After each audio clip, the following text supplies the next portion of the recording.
कभी आशीष विश्वंस जैदी, शिवाकांत शुक्ला, रुद्र प्रताप सिंह और पीयूष चावला और प्रवीण कुमार जैसे लोगों के लिए जाना जाने वाला उत्तर प्रदेश।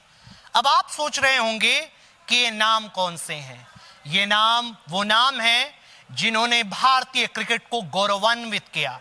एडम गिलक्रिस्ट का वो कैच याद करिए 2008 में कॉमनवेल्थ गेम्स बैंक सीरीज में, जब एडम गिलक्रिस्ट का वो कैच गया महेंद्र सिंह धोनी के ग्लव्स में, तो गेंदबाज प्रवीण कुमार थे।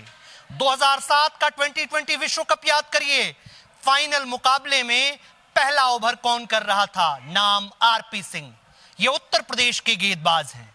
लेकिन आज हम आपको एक ऐसे गेंदबाज से मिलवाने वाले हैं जो बड़े शहर का नहीं है, एक गांव का लाल है, और ऐसे गांव का लाल है जो पूर्वांचल की तराई का इलाका है। पूर्वांचल की वह तराई का इलाका है जहां आज भी ट्रेन नहीं है, जहां आज भी हवाई अड्डा नहीं है, जहां आज भी विश्वविद्यालय नहीं है। जी हां, महाराजगंज जनपद का लाल इरफान इस वक्त हमारे साथ है, जिसने टेनिस बॉल क्रिकेट टूर्नामेंट में भारत का प्रतिनिधित्व किया और श्रीलंका की धरती पर अपनी बलखाती गेंदों से कई बल्लेबाजों को मुंह के बल गिराया है। इरफान, बहुत बहुत स्वागत। आपका बहुत बहुत धन्यवाद सर कि आप मुझे अवसर दिए अपने चैनल पे बोलने के लिए, और आज बहुत खुशी हो रही है कि अपने विद्यालय गौरव समिति के साथ मैं यहाँ उपलब्ध हूँ। सरदार पटेल इंटरमीडिएट कॉलेज का एक अध्यापक के रूप में भी कार्यरत हूँ। यहाँ कार्यरत हैं आप अध्यापक के रूप में। इरफान आपका भी नाम है, और अब मैं जिस इरफान की बात करने वाला हूँ उसको भी आप जानते होंगे। अभी 1-2 दिन पहले ट्रोलिंग भी शुरू हो गई थी अफगानिस्तान मैच के बाद। इरफान पठान से इरफान क्या सीखते हैं? इरफान पठान से इरफान यही सीखते हैं कि वो ऑलराउंडर तौर पर थे, और कभी भी किसी भी स्थिति में वो आते थे तो भारत को जीत दिलाने का भरसक प्रयास करते थे, और जीत दिलाकर ही वापस आते थे। जब तक हम खिलाड़ी में दम रहता है वो भारत को जिताने का हर प्रयत्न करता है और जीत दिलाकर ही रहता है। इरफान, शुरुआती जब आप शुरू किया होगा अपने गेम में, आजकल तो लोग कहते हैं साथियों, एक कहावत आपको याद होगी, पढ़ोगे लिखोगे तो बनोगे नवाब, खेलोगे कूदोगे होगे खराब। ये आम कहावत है। आप एक विद्यालय के अध्यापक भी हैं, आपके सानिध्य में जो शिक्षक होंगे वो भी यही कहते होंगे कि अरे लड़के खेलना कूदना मत, बोर्ड का एग्जाम आ गया है, ये एग्जाम आ गया है, वो एग्जाम आ गया है। उस बीच में एक टीचर जो खुद अध्यापक है, खिलाड़ी है, जो खुद खेल खेलता है, कैसे बच्चों को मोटिवेट करते हैं, और एक गांव से निकलकर इरफान श्रीलंका तक गए, ये कैसे पॉसिबल हुआ?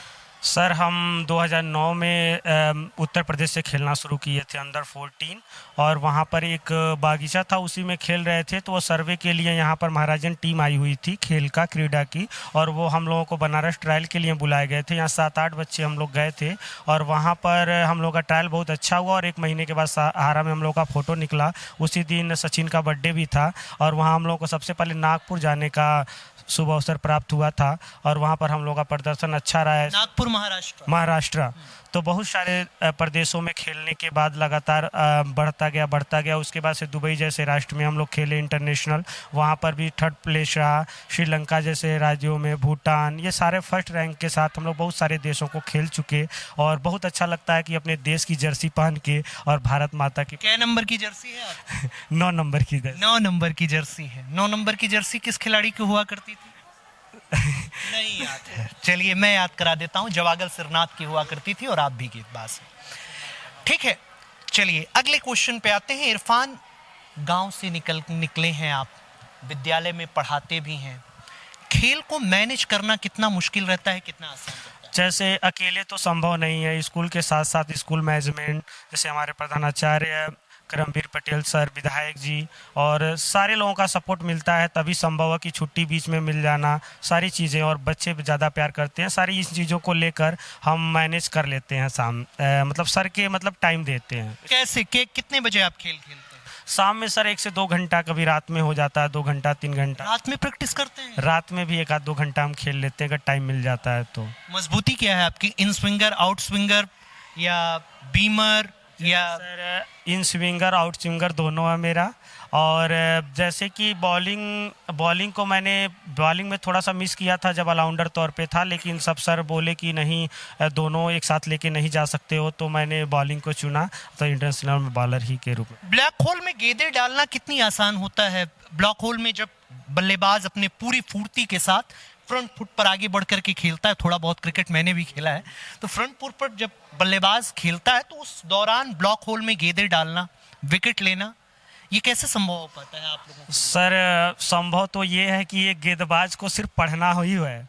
मनोविज्ञान अगर न आए तो एक गेंदबाज कभी गेंदबाजी कर ही नहीं सकता। बैट्समैन को पढ़ना होता है, बैट्समैन का बैट किधर जाएगा, मारेगा किधर, उसका दिमाग किधर चल रहा है, ये सारी चीज़ों को लेकर हम लोग प्लेयर्स को तैनात करते हैं। उसी दिशा में हम लोग गेंदबाजी करते हैं और उसी तरह का परफॉर्मेंस करके उसका विकेट चटकाने का काम करते हैं। परफॉर्मेंस करके विकेट चटकाने का आप काम करते हैं, बहुत अच्छा लगा।